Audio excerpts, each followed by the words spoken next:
Learning wildlife photography can sometimes feel incredibly overwhelming. There are just too many things that you need to learn: exposure, composition, understanding light, editing, animal behavior, field craft. And everybody seems to have a very different opinion on how you should go about learning them.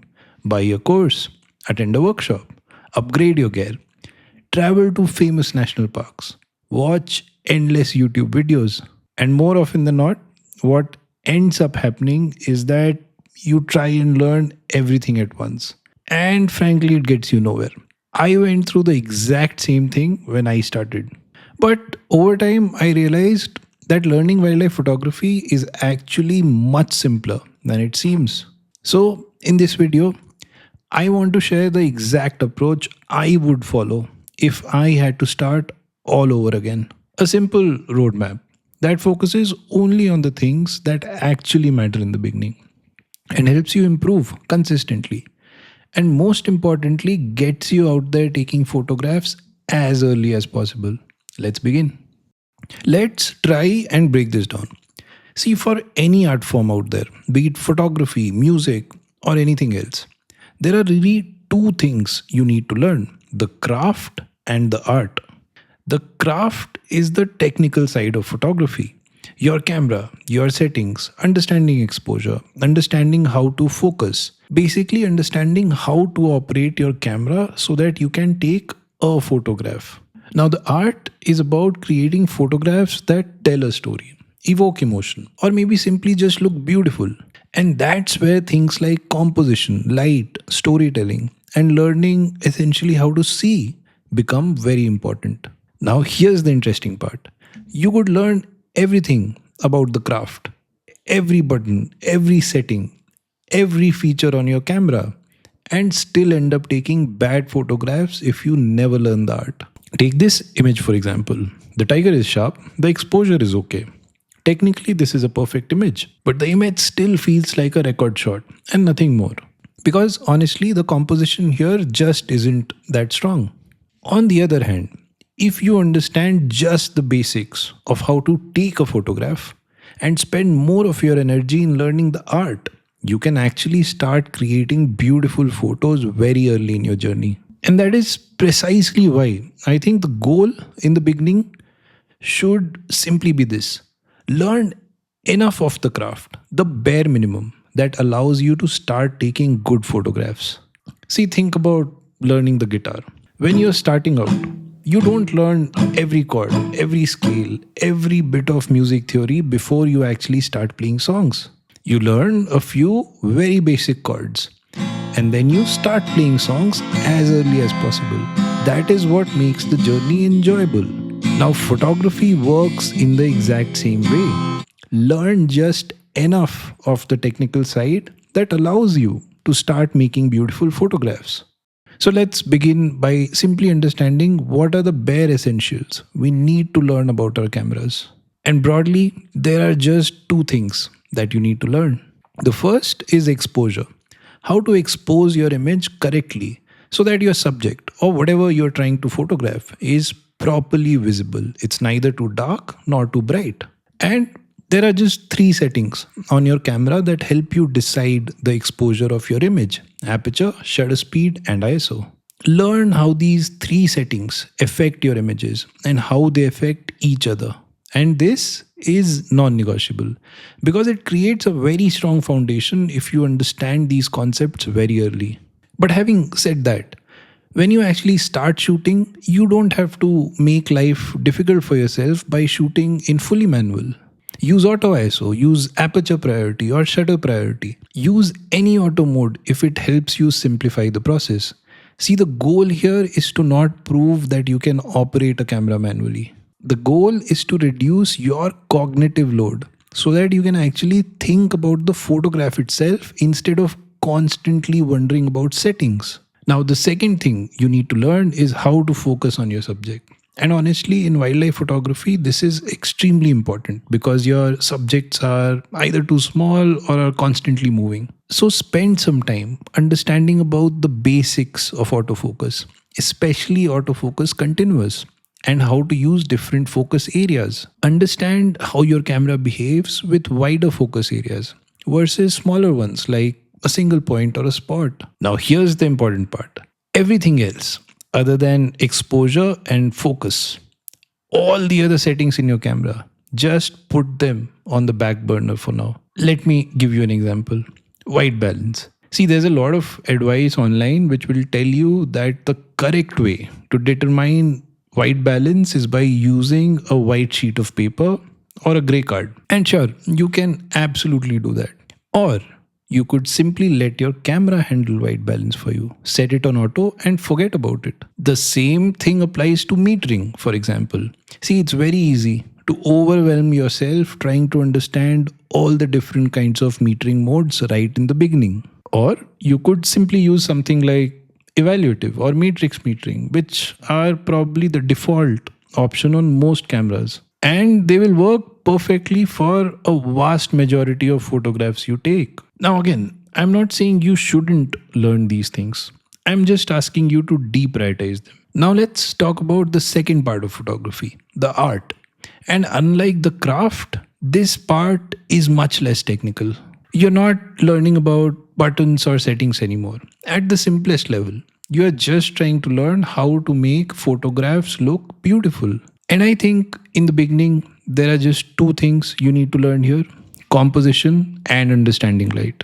Composition is nothing but how you arrange the different elements inside your frame, where your subject is placed, what you've chosen to include in the frame, what you exclude, how clean or cluttered the frame feels. And reading light is essentially understanding how different kinds of light affect the look and mood of your image.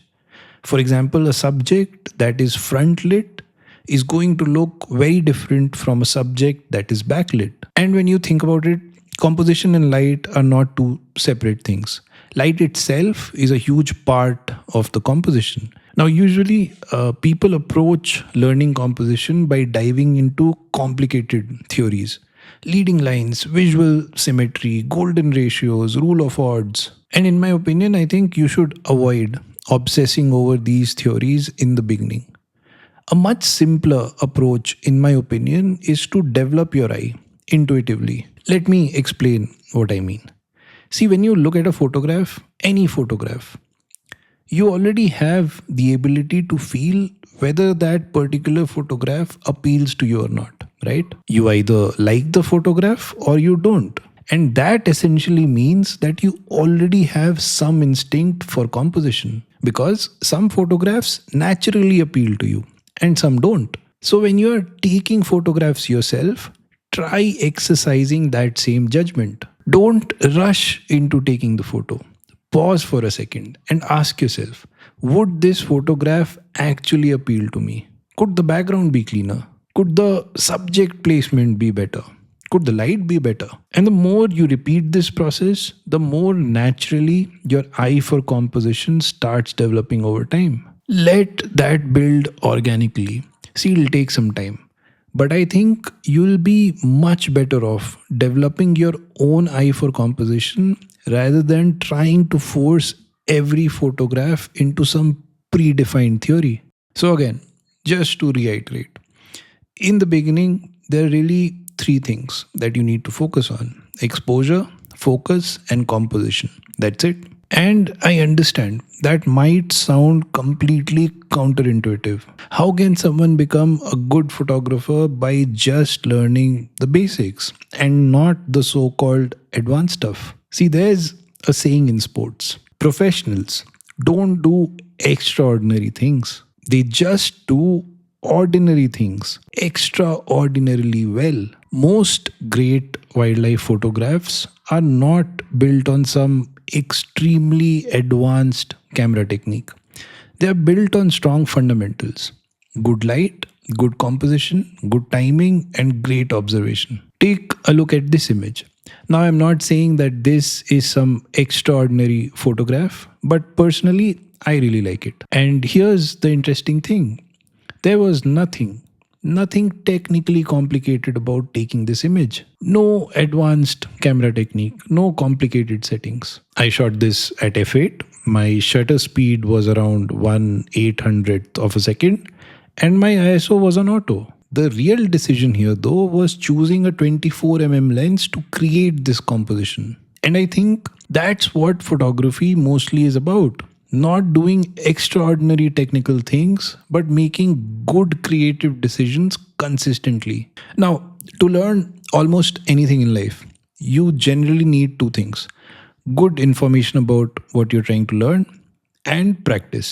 You gather credible information about a topic and then you apply it in the real world repeatedly until it becomes very intuitive to you. Now, where do you get the information about the three things that we discussed? Personally, my recommendation would be YouTube. There are incredible videos out there. Pick one topic, look at the videos of that topic, and then just go out there and practice. Now, of course, there are other options as well. You can buy courses, you can attend photography workshops. And I'm not saying those things are bad, but personally, I sometimes find courses a little intimidating because they often present photography as one giant syllabus. Every setting, every feature, every technique, and subconsciously you start feeling like you need to master all of it before you can get good at photography. I think it's much better to learn one thing at a time and then just go out there and practice it whenever you can. Which brings me to something I think is extremely important to your growth as a photographer: having a home base to practice your skills. See, you need to find a place close to you where you can practice wildlife photography regularly. A lake, a park, a wetland. If you live in a city like me, you probably won't find mammals there, but you will almost certainly find birds.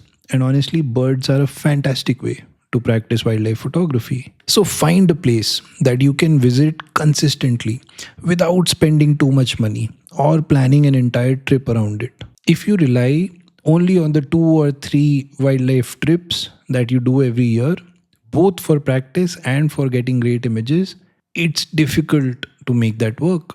At the end of the day, photography is just like any other skill.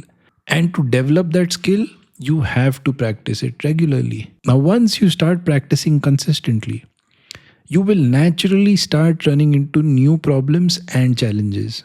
And those problems will teach you new things automatically. There's a lake behind my house where I practice my photography. One day I came back with a bird photograph and realized that the bird was severely underexposed. Now my settings looked perfectly fine to me.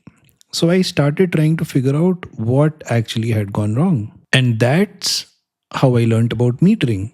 I realized that my camera was exposing for the brighter sky or the background instead of the bird. And I learned that I could handle such situations either by increasing exposure compensation or by switching to spot metering. And just like that, organically, I learned another concept. That's how I think photography should be learned, not by trying to master every concept before you even start shooting, but by shooting first, identifying problems, and then learning the things that help you solve those problems. Now, before I end this video, I just want to talk about a few traps that you should avoid because they can massively slow down your progress. Trap number one: trying to learn everything at once. I think one of the biggest mistakes beginners make is that they try to learn too many things too early. You start with exposure, and then suddenly you're watching videos about metering modes, focus stacking, exposure bracketing, advanced editing, color grading, and 10 other things. I think a much better approach is selective learning.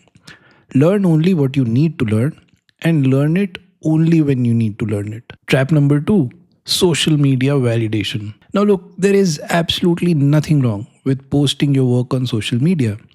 But the problem starts when you begin chasing validation through likes, comments, and reach. Always remember that you're often working with platforms driven by algorithms that are extremely difficult to influence. Sometimes a photograph works, sometimes it doesn't. And because of that, the amount of likes or comments you receive on your post is not always an accurate reflection of how good your work really is. Trap number 3, chasing the best gear. I'm not going to lie to you. Gear absolutely helps. A 400 mm f2.8 prime lens is going to perform much better in low light than a variable aperture zoom lens. That's just reality. But at the same time, also remember that your gear is not the only thing that makes a good photo. Your vision, your composition, your storytelling, your understanding of light, none of these things are dependent on expensive gear. So, yes, better gear can absolutely improve your photography, but great gear alone cannot create great photographs. So that's pretty much about it.